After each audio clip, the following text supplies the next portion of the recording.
Since the dawn of civilization, mankind has longed to smell the all-new Jean-Paul Gaultier Le Beau Absolute Elixir Extrait de Parfum reformulated batch pour homme, because nothing says luxury quite like an endless string of fancy words slapped on a bottle.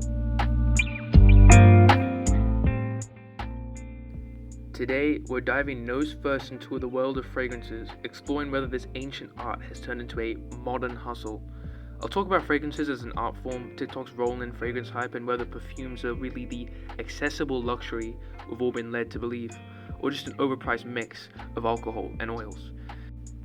Perfumery traces its roots back to ancient civilizations, with the earliest evidence dating to around 3500 BCE in Mesopotamia. The ancient Egyptians were pioneers in this field, using fragrant oils extensively for religious rituals and personal adornment. The art of perfumery was further refined by the Greeks and Romans, various Islamic societies, and saw a resurgence during the Renaissance. 1533 marked a turning point for perfumery when the first alcohol-based fragrance, Aqua di Essem Novella, was released. 1882 gave rise to Fougère Royale by Huygons, which was the first fragrance to use synthetic ingredients such as coumarin. And in the 20th century, we saw the rise of some of the most popular fragrance houses such as Chanel, Guerlain, and Dior. Fast forward to today, and perfumery is said to become a $60 billion industry by the end of this year. For most fragrance purists, each fragrance is unique. The goal is to capture a mood, a memory, a moment. But then, commercialization enters the room. And suddenly, that moment of artistic expression gets rebottled, renamed, and reformulated. This brings me to TikTok. TikTok has taken fragrance out of the niche world and turned it into the latest must-have accessory. Obviously, perfumery wasn't just some fringe element of society before TikTok, but it's played an undeniable role in making the hobby more mainstream. Influencers are pushing fragrances harder than gym supplements. They give us buzzwords like fresh, aquatic, playful, and aromatic. But do any of these words actually mean anything? YSL EDT, bergamot, lavender, ginger, and wood. This is a very soapy, clean, aromatic fragrance, but has a slight spiciness at the same time. YSL EDP, it's playful enough that you can wear it casually, it's sexy too. For under $50, get Rasasi Hawa, sweet, fruity, fresh, Versace Pour Homme, citrusy, clean, or my favorite, Mont Blanc Legend Spirit. This is the best summer fragrance on a budget. It's so playful, it's aromatic, it's aquatic, it smells like blah blah blah. Which when translated means it smells like literally every other fragrance trending right now. And let's talk hype cycles. 1 week, everyone's raving about, say, Xerjoff Herbe Pura, but then 2 weeks later, it's out. Suddenly, people are calling it too synthetic, and we've all moved on to the next scent. Think about it. Rasasi Hawas, Mancera Tonka Cola, Afnan 9pm.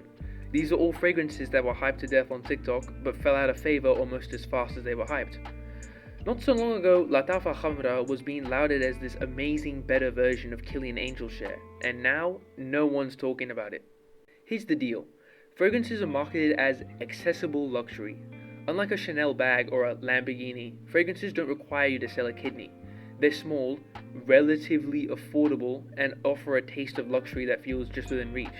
You can buy a high-end fragrance without owning a yacht. It's one of the few luxuries you can wear without anyone knowing you maxed out your credit card. For a lot of people, fragrance is an indulgence that brings joy without costing a fortune. It's self-expression, a way to make a statement, even if that statement is, yes, I spent $150 to smell like a forest after it rains. Here's where it gets wild. The fragrance industry has jargon that would honestly make a car dealership blush. Terms like double aged batches, triple aged batches, because nothing says artistic integrity like applying marketing buzzwords to a fragrance in order to maximize profits. And then there's the phenomenon of flankers. For those who don't know, flankers are just variants of an original fragrance with maybe a pinch more vanilla or lavender and a slightly different bottle. The flanker strategy is basically fragrance house jargon for how can we keep selling you the same thing while pretending it's new. It's like if Picasso kept painting the same blue lady over and over but named her Blue Lady Nighttime Intense or Blue Lady Fresh Sport. And for an industry that claims to be all about creativity, this level of copy and pasting does leave something to be desired. Let's talk about the big one, fragrance gendering. You walk into a store and bam, scents are split between men's and women's sections. But here's the truth, the scent doesn't care about gender. It's just a marketing term that assigns fragrances their gender identities, which convinces us that wood is masculine while flowers are feminine.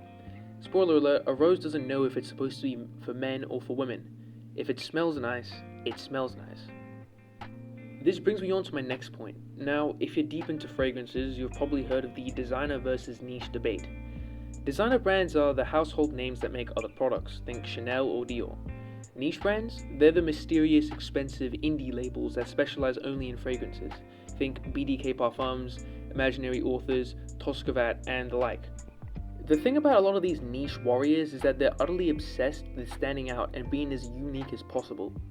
I feel that a lot of them don't understand that most people wear fragrances to smell good, which is why these mass appealing designer fragrances are so popular to begin with. Like, I'm sorry I don't want to smell like a mix of morning breath and arse juice just for the sake of being different.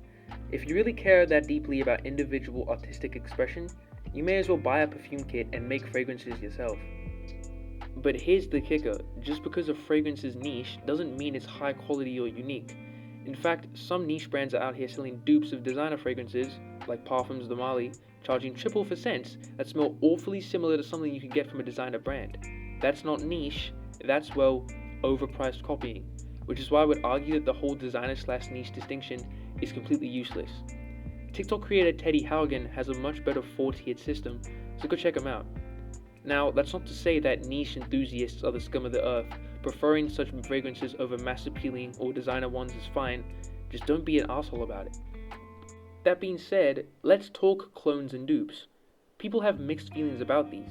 Some purists claim that dupes are ruining perfumery, diluting the artistry of fragrance.